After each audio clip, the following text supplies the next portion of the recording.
अहम खबर शामिल करेंगे। सुप्रीम कोर्ट ने स्टेट बैंक को इलेक्शन कमीशन को फंड्स जारी करने का हुक्म दे दिया है। ज़राए के मुताबिक वफाकी हुकूमत की जानिब से फंड्स देने और उसको जाहिर करने के अहकाम दिए गए। स्टेट बैंक को फेडरल कंसोलिडेटेड फंड से 21 अरब रुपए की अदायगी का हुक्म दिया गया है। इकरामुल्लाह जोया हमारे साथ मौजूद हैं। इकराम, बताएगा क्या हुक्म दिया गया है?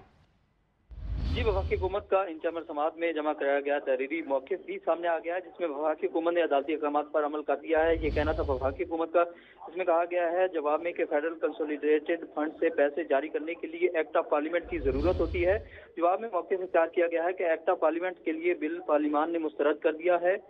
बिल मुस्तरद होने के बाद वफाकी हुकूमत के पास फंड जारी करने का इख्तियार नहीं है। वफाकी हुकूमत स्टेट बैंक को फंड जारी करने का हुक्म नहीं दे सकती। इस हवाले से जवाब लिखा गया है कि वफाकी हुकूमत ने अदालती हुक्म के तहत अपने कानूनी जिम्मेदारी जो है वो पूरी कर दी है। जी।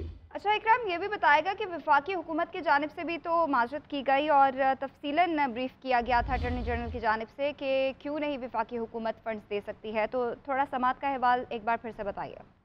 जी बिल्कुल, देखें वफाकी हुकूमत ने इंचामर समात में अपना तहरीरी जो जवाब है वो अपना मौक़िफ़ सामने रखा है। उसमें तहरीरी मौक़िफ़ में ये इख्तियार किया गया है कि वफाकी हुकूमत ने अदालती अहकामात जो हैं उस पर अमल कर दिया है। वो ऐसे अमल किया गया है कि फेडरल कंसोलिडेटेड फंड जो है उससे पैसे जारी करने के लिए एक एक्ट ऑफ पार्लियामेंट की ज़रूरत होती है। उस एक्ट के हवाले से जो है वो मजीद ये भी लिखा गया है कि एक्ट ऑफ पार्लियामेंट के लिए बिल पार्लियामान ने मुस्तरद कर दिया था। बिल मुस्तरद होने के बाद जो है वफाकी हुकूमत के पास फंड जारी करने का इख्तियार नहीं होता। जवाब में लिखा गया है कि वफाकी हुकूमत स्टेट बैंक को फंड जारी करने का हुक्म नहीं दे सकती। और इसमें मजीद भी लिखा गया है कि वफाकी हुकूमत ने अदालती अहकाम के तहत अपनी कानूनी जिम्मेदारी जो है वो पूरी की है। इस हवाले से देखें जी, अब सारा वो स्टेट बैंक पे पड़ गया है और स्टेट बैंक को अब ऑर्डर्स जारी कर दिए गए हैं, राइट? वो ज़राए के सुप्रीम कोर्ट ज़राए के मुताबिक कि यही बात जो है वो सामने आ रही है। इसमें ये कहा जा रहा है कि सुप्रीम कोर्ट ने स्टेट बैंक को इलेक्शन कमीशन को फंड जारी करने का हुक्म भी दिया है।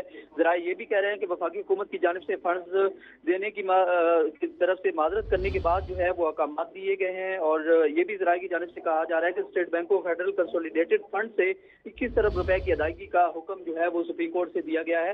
जबकि सुप्रीम कोर्ट ने कुछ ही देर बाद जो है वो तहरीरी हुक्मनामा जो है वो भी जारी करना है। लेकिन ज़राए सुप्रीम कोर्ट के मुताबिक है वो अहकामात यही मुतवक्के हैं जिसके जरिए जो है वो आज की जो इंचामर समात हुई है उसमें ये जो सुप्रीम कोर्ट की जानिब से अहकामात जो हैं वो सामने आ रहे हैं। उसमें सुप्रीम कोर्ट ने स्टेट बैंक और इलेक्शन कमीशन को फंड जारी करने का हुक्म दिया है, जबकि वफाकी हुकूमत की जानिब से फंड देने की माजूरी के हवाले से और उनके अहकामात जो है वो ना मानने के हवाले से भी आज इंचामर समात हुई, जिसमें चीफ जस्टिस की जानिब से जो है वो इज़हार बरहमी भी किया गया है हुकाम की जानिब से कि उनके देखें कि सुप्रीम कोर्ट में जो अहकामात दिए गए थे, जो आर्डर पास किया गया था, उसके बावजूद जो है वो फंड्स क्यों नहीं जारी किए गए, इस हवाले से सरजनिश भी की गई। तो दूसरी जानिब जो है जब वफाकी हुकूमत की जानिब से इंचामर समात के दौरान जो है तहरीरी मौक़िफ़ इख्तियार किया गया, उसमें यही कहा गया कि वफाकी हुकूमत ने अदालती अहकाम पर अमल दरामद तो किया है, लेकिन जो फेडरल कंसोलिडेटेड फंड है उसका सहारा लिया गया है। और ये कहा गया कि फेडरल कंसोलिडेटेड फंड जो है वो पैसे जारी करने के लिए एक्ट ऑफ पार्लियामेंट की जरूरत होती है। और वो जो